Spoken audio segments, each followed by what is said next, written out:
contributed to develop English literature. John Bunyan and his predecessors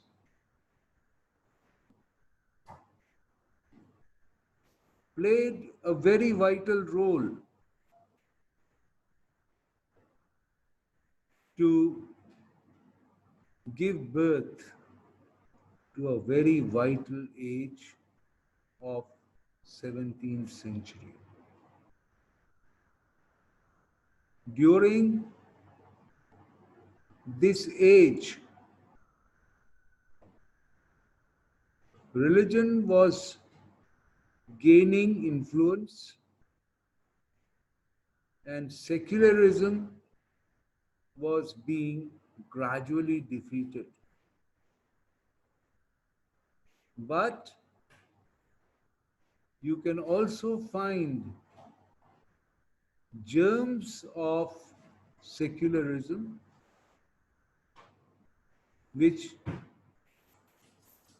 became very prominent in the Romantic age of 19th century and more prominent in the 20th century.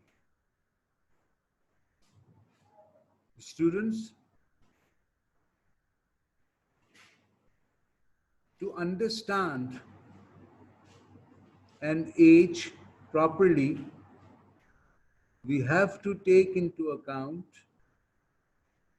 different factors and events which took place during that period. Milton was great not only because of his ideas, but also because of his poetic mind. He very successfully infused sentiments into words. John Milton, when he titles his great poem, epic rather, Paradise Lost.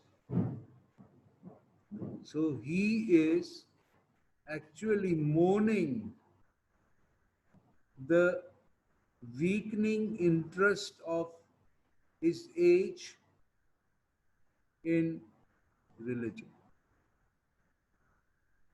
And when he writes Paradise Regained, so he indicates the revival of human interest in religious ideas. Therefore, we may say that Milton did not only belong to the 17th century, rather he was one who helped to contribute 17th century, as well as he also laid down the foundation of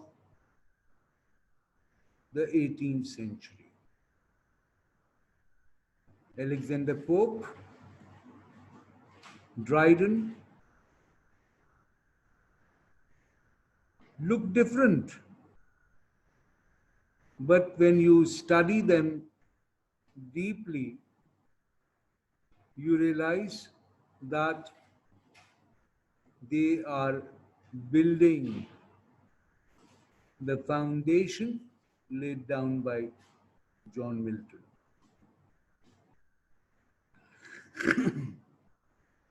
Rape of Lock by Alexander Pope, and Dunciad by John Dryden.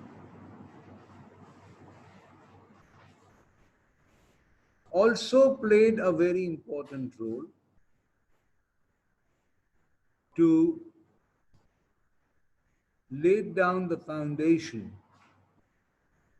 of 19th century. Though Wordsworth, Coleridge, Alexander Pope, Dryden, Shakespeare, John Bunyan, they are different names. But if you study them carefully, you realize that all of them are contributing to the development of English literature in their turn. For example, Pilgrim's Progress by John Bunyan is not only looking at the pilgrims, rather, he is also peeping into the heart and soul of each and every pilgrim.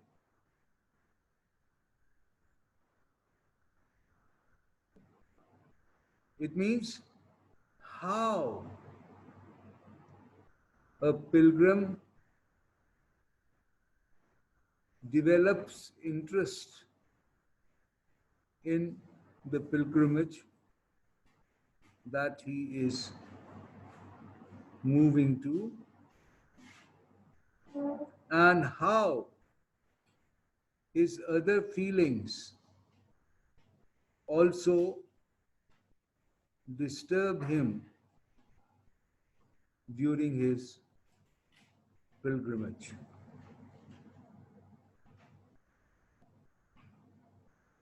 It means that we cannot separate devil, that means Satan, and the Creator. When we are exploring goodness around us, we cannot forego evil. Evil and goodness, they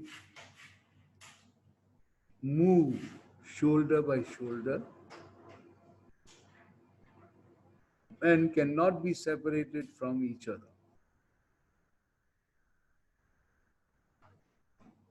Similarly, when we are studying history of English literature, for our convenience, we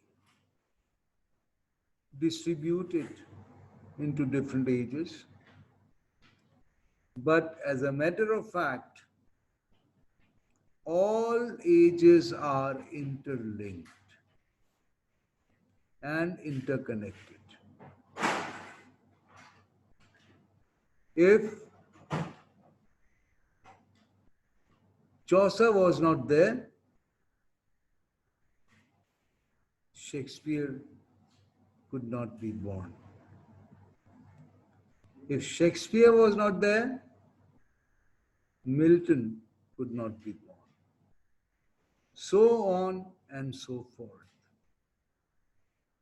Students, I want you to understand the link between different ages. What Shakespeare produced in his time, authors before him could not produce. And according to some, even authors after Shakespeare could not produce to the level as Shakespeare did.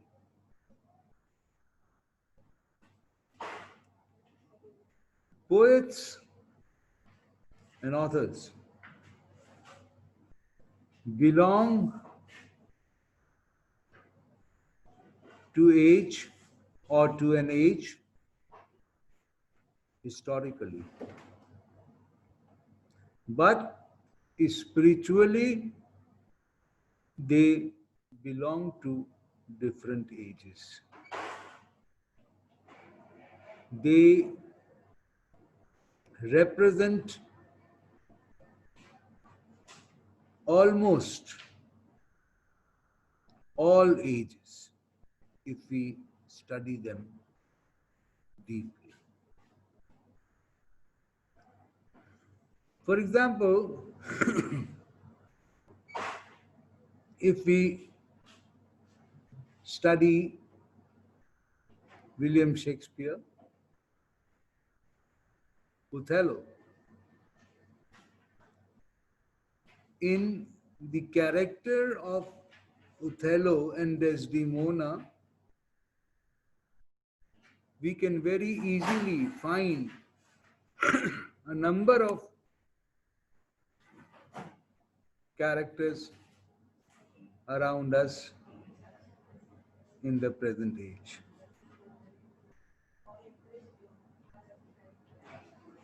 The jealousy of Othello, the innocence of Desdemona, the valor of Othello, the beauty of Desdemona can be found even today.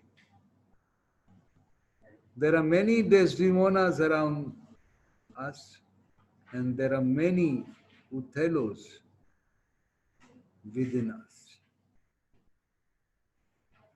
This is the universality of Shakespeare, which makes him super great.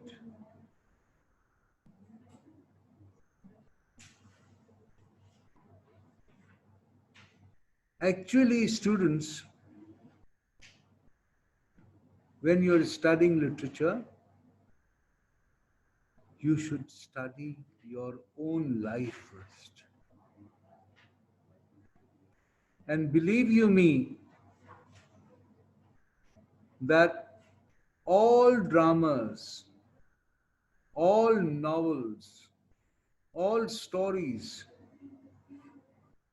you will understand very easily if you are able to understand yourself.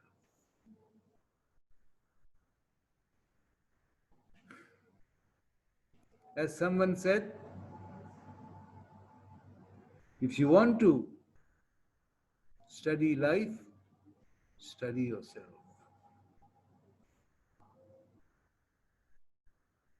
And there can be nothing more truthful than the fact that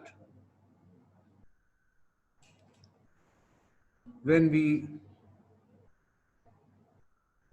begin to understand our life, we begin to understand literature.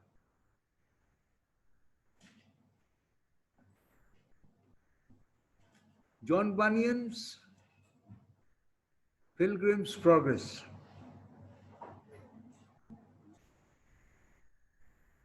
shows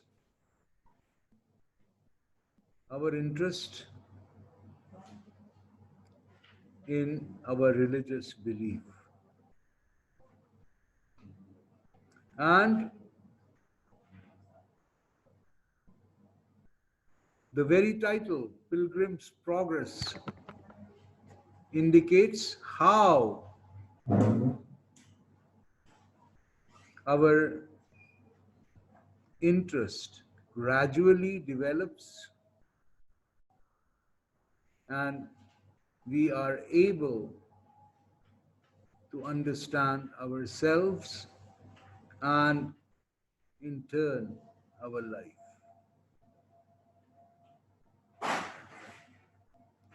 Literature is nothing but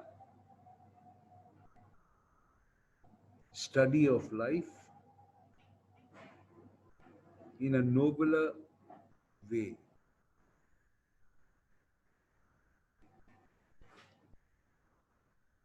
When we are writing something on a piece of paper, we are actually writing our soul. We are actually writing our own understanding of the life around us.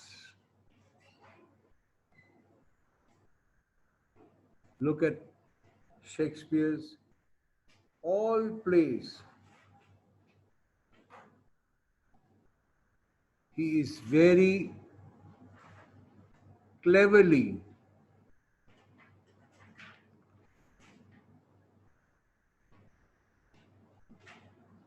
defining and explaining issues surrounding our life. If he is talking of love, he is not talking of himself. He is talking of you. He is talking of me. He is talking of his own age, and he is talking of his past age, and he is talking of his future age. Moreover,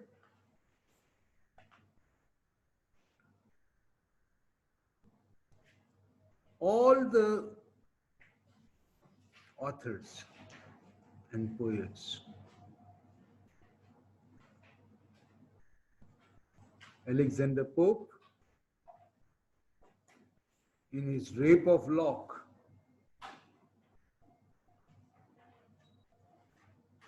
is not only talking about